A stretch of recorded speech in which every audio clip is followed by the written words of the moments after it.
जय माता दी आप सभी को। आज मैं आप सभी को ताबीज़ बनाने का तरीका बताऊंगा।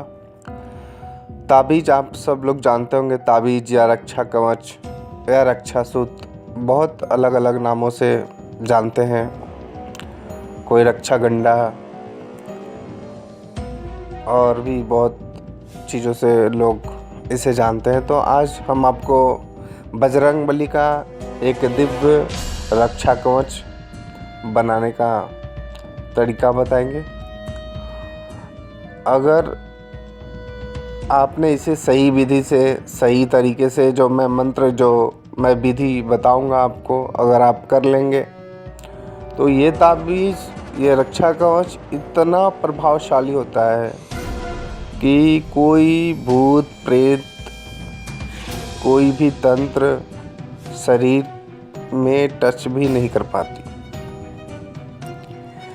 जैसे किसी भी तरह का नकारात्मक आत्मा हो, मैली कुचली तंत्र हो या तांत्रिक हमला हो, या बहुत समय ऐसा होता है कि कोई दुश्मन ही आपके ऊपर कोई किसी तरह का वशीकरण करना चाहता हो, तो जब यह रक्षा ताबीज़ आपके शरीर से बंधा रहेगा तो किसी भी तरह का नकारात्मक आत्मा की हमला, तांत्रिक हमला, वशीकरण या काला जादू या टोने टोटके से पूर्ण सुरक्षा प्रदान करेगा। साथ ही साथ शरीर को ऊर्जावान बनाए रखता है, जिससे हमारी जो पॉजिटिव एनर्जी है उसको मेंटेन करके रखता है।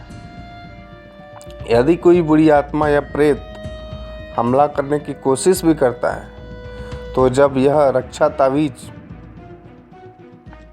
आपके शरीर में बंधा है तो बुरी आत्मा या प्रेत हमला करते समय वह स्वयं नष्ट हो जाता है। साथ में घर में शांति, सुरक्षा बनी रहती है। अगर घर में बार बार कोई इसी तरह का परेशानी हो रहा है तो इस ताबीज़ को बना करके एक ताबीज़ अपने मुख्य दरवाजे पे भी बांध दे। जैसे ही आपने इस रक्षा ताबीज़ को बना करके अपने घर के दरवाजे पे बांधा तो उस दिशा से कोई प्रेत आत्मा, कोई भी बुरी शक्ति, कोई भी तंत्र उस दरवाजे से प्रवेश नहीं कर सकती है। ये बजरंगबली का, हनुमान जी का दिव्य रक्षा कवच है।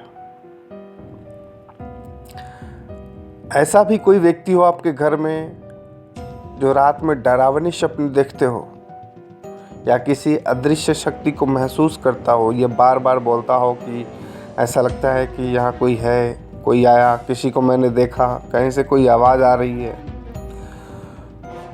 या वो बार बार सपने में किसी मृत आदमी को देख रहा है, कोई भूत या कोई प्रेत आत्मा उसे सपने में परेशान कर रहा है, तो जब यह रक्षा ताबीज़ जैसे ही वो अपने गले में धारण करता है तो यह ताबीज़ उसे तुरंत राहत देता है, तुरंत। साथ ही एक बात और बता दूं कि यह जो दिव्य कवच है, इसका उपयोग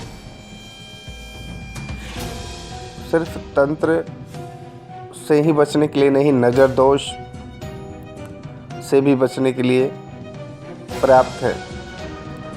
दूसरी बात, जब यह ताबीज़ रक्षा कवच आप धारण करेंगे तो मांस, मदिरा या गलत कार्यों से बचना चाहिए। ऐसे करने से जो रक्षा कवच है इसकी शक्ति बनी रहती है। अगर आप कृतियाँ करते हैं, मांस मदिरा का सेवन करते हैं, तो ताबीज़ का जो पावर है, जो शक्ति है, वो कम होते जाता है। तो अपने स्वयं को या परिजनों को आप सुरक्षित रखना चाहते हैं तो ये बजरंगबली का ताबीज़ आप ज़रूर बनाएं और पहने। मैं अब पूरी विधि बताता हूँ इस रक्षा कवच को बनाने का, तो वीडियो के साथ बने रहे। स्किप ज़रा सा भी नहीं करना है। अगर एक स्टेप भी चूक हुआ तो ताबीज़ आपका बन नहीं पाएगा। तो अब चलते हैं कि इस ताबीज़ को बनाना का विधि क्या है। तो ये जो मैं आपको बजरंगबली का दिव्य और गुप्त तांत्रिक रक्षा कवच बनाने का जो तरीका बता रहा हूँ, इसके लिए मंगलवार या शनिवार को रात 12 बजे करना है। आपको सामग्री क्या क्या चाहिए? हनुमान जी का एक चित्र लेना है, सिंदूर लेना है, चमेली का तेल, काला तिल और लौंग, भोजपत्र और तांबे या चांदी का ताबीज जिसमें हम लोग ताबीज भरेंगे, एक चांदी की छोटी हनुमान जी की प्रतिमा चाहिए, लाल धागा और गोमती चक्र चाहिए आपको। अब पवित्र हो जाना है, मतलब स्नान कर लेना है, फिर पूर्व दिशा की ओर मुँह करके बैठ जाना है। अपने सामने हनुमान जी का चित्र रखना है, सिंदूर और जो चमेली का तेल मंगवाया था वह हनुमान जी को अर्पित करेंगे। उसके बाद दीपक जलाएंगे। दीपक में 7 दीपक जलाना है, 7 दीपक में एक एक लौंग डालेंगे।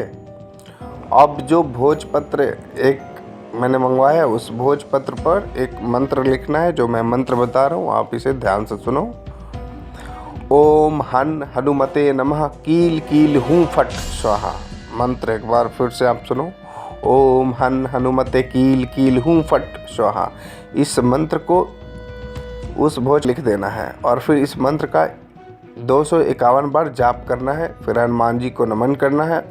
अब क्या करना है कि ये जो भोजपत्र है इसे मोड़ लेना है, मोड़ करके लाल धागे से बांध लेना है और बांधने के बाद जो चांदी का या तांबे का जो ताबीज बनवाया है मंगवाया है उसके अंदर इसे डाल देंगे और फिर इस ताबीज को लाल धागे में ये बनवा करके दाहिने हाथ में पहन लेना है या फिर गले में पहन लेना है। उसके बाद आप पूरी तरह से सुरक्षित हो जाएंगे। तो वीडियो से संबंधित कोई भी जानकारी जो समझ नहीं आया हो आप पूछ सकते हैं। और आपने अब तक चैनल को सब्सक्राइब नहीं किया तो चैनल को सब्सक्राइब कर ले और साथ ही वीडियो अच्छी लगी तो लाइक ज़रूर करें और शेयर करें। जय बजरंगबली, जय माता।